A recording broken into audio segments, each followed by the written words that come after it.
जाहिरात, बदामाची जाहिरात, मनुक्याची जाहिरात, योगकर्माची जाहिरात, पंचकर्माची जाहिरात, कीर्तनाची जाहिरात, जे जे आपल्या हिताचं आहे त्याची कशाचीच जाहिरात नसते.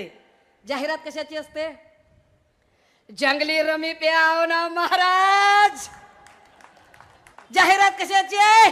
खूब जमेगा रंग जब मिल बैठेंगे तीन यार आप मैं और बैक पाइप पर. जाहिरात कशाची असते? बोलो जुबा. काय जाहिरात वाईट गोष्टींची असते. शिंदेंना किंवा फडणवीसांना जाहिराती कराव्या लागतात कारण ते वाईट विचारांचे लोक आहेत. त्यांचा विचार वाईट आहे, त्यांचा विचार महाराष्ट्राला बुडवण्याचा आहे. माय मावल्यांनो, साधं साधं साधं गणित आहे. तुमचा भाऊ तुम्हाला कधी गावाकडून भेटायला येतो, गावाकडून वानोळा आणतो, ज्वारी आणतो, गहू आणतो, पापडी आणतो, कुरवडी आणतो, लोणचं आणतो.